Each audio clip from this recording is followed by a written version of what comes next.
اس وقت پوری دنیا میں ایک خوف کا ماحول ہے. تقریباً 15-20 دن سے پوری دنیا ایک خوف کے ماحول کے اندر زندگی گزار رہی ہے. اس کی وجہ یہ ہے، خوف اور دہشت کی وجہ یہ ہے کہ اس وقت سیریا اور ترکی کے اندر جو خطرناک اور خوفناک زلزلے آئے ہیں، ان زلزلوں کو دیکھ کر کے ہر انسان لرزہ برندام ہے. ان زلزلوں کو دیکھ کر کے ہر انسان متزلزل ہے. ہر انسان پر ایک خوف و ہراس کی کیفیت طاری ہے. اور ترکی اور شام کے اندر جو زلزلے آئے ہیں، اسی کے ساتھ ساتھ دانشوروں نے یہ بھی پیشن گوئی کی ہے کہ اب وہ صرف 2 ملکوں میں زلزلوں کی بات نہیں ہے، بلکہ کئی ملکوں پر اس وقت زلزلوں کی پیشن گوئی کی تلوار لٹک رہی ہے. یعنی کئی ملکوں کے اندر مزید زلزلے آ سکتے ہیں. اس لیے ہر انسان بے چین ہے، ہر انسان بے قرار ہے، ہر انسان مضطرب ہے. اللہ اکبر. آپ نے یوٹیوب کے ذریعے سے اور ویڈیوز کے ذریعے سے اور نیوز کے ذریعے سے شام اور ترکی کا زلزلہ دیکھا ہوگا. بڑی بڑی عمارتیں اللہ اکبر زمین کے سینے کے اندر دفن ہو گئی. آپ ذرا غور فرمائیں میرے آقا صلی اللہ علیہ وآلہ وسلم کے دیوانوں، جس وقت ترکی میں زلزلہ آیا، کیا ترکی والوں نے یا سیریا والوں نے کبھی سوچا بھی ہوگا کہ ہمارے درمیان ایک ایسا عذاب آئے گا؟ اور وہ لوگ جو دولت کے اندر کھیل رہے تھے، وہ لوگ جو دولت کی ریل پیل میں مست تھے، کیا انہوں نے سوچا تھا کہ وہ خیمے میں پناہ لینے پہ مجبور ہو جائیں گے؟ لوگوں کو بھیک دینے والے ان کے ہاتھوں میں بھیک کے کٹورے آ جائیں گے. اللہ اکبر. میرے آقا صلی اللہ علیہ وآلہ وسلم کے پیارے دیوانوں، یاد رکھنا مصیبت کسی پر بھی آئے، مومن کی شان یہ ہے کہ مومن کسی بھی مصیبت زدہ کو دیکھ کر اس سے عبرت حاصل کرتا ہے. کسی مفکر نے کہا تھا، اگر دوسروں کو دیکھ کر تم عبرت حاصل نہیں کرو گے تو تم بھی عبرت بنا دیے جاؤ گے. قرآن کہتا ہے فَاعْتَبِرُوا يَا أُولِي الْأَبْصَارِ، اے آنکھ والو عبرت حاصل کرو. آنکھیں پکچر کے پوسٹر کے لیے نہیں دی گئی ہے، آنکھیں فلموں کے لیے نہیں دی گئی ہے، آنکھیں گندی پکچروں کے لیے نہیں دی گئی ہے، آنکھیں آوارگی کے لیے نہیں دی گئی ہے. قرآن کہتا ہے آنکھیں اللہ نے تمہیں عبرت کے لیے دی ہے. ایک سے ایک ویڈیو کو شیئر کرنے والوں کبھی غور بھی کیا ہوتا، کبھی سوچا بھی ہوتا؟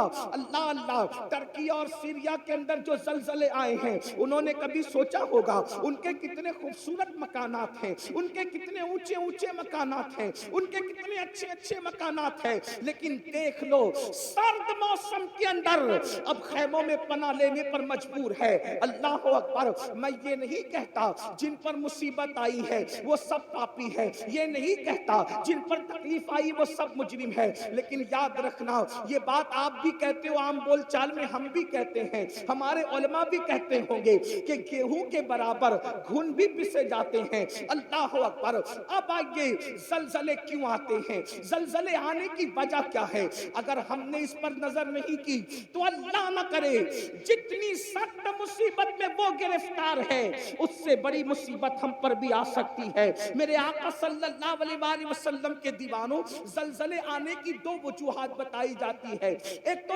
طبعی وجہ ہے جس کو سائنسداں لوگ بتاتے ہیں، یعنی کہ جو ہے وہ سیال مادوں میں ایسا ہوتا ہے تو زلزلہ آتا ہے. پھر کہتے ہیں کہ پلیٹوں کے اندر اختلاف ہو جاتا ہے تو زلزلہ آتا ہے. گویا کہ طبعی وجوہات، جیسے مثال کے طور پر ہم بیمار پڑتے اس کی ایک طبعی وجوہات ہے، اس کی چند طبعی وجوہات ہے. مثال کے طور پر زکام ہو گیا تو کیوں ہوا؟ تو کہا دہی کھا لیا تو کھانسی آ رہی ہے. اسی طریقے سے ٹھنڈا پی لیا تو زکام ہو گیا. اسی طریقے سے جو ہے شربت پی لیا تو یہ ہو گیا. یہ وجوہات طبعی وجوہات بتائی جاتی ہے. لیکن ایک دوسری وجہ ہوتی ہے اور وہ حقیقی وجہ ہوتی ہے اور وہ سچی وجہ ہوتی ہے. یاد رکھنا، آپ سے پوچھنا چاہتا ہوں، اگر شربت بیمار کرتا ہے، توجہ کرنا، اگر شربت سردی کرتا ہے تو 4 لوگ شربت پیتے ہیں، سردی ایک ہی کو کیوں ہوتی ہے، 3 لوگوں کو کیوں نہیں ہوتی؟ اگر سب کو شربت نقصان پہنچاتا تو نقصان سب کو پہنچانا چاہیے تھا. اسی طریقے سے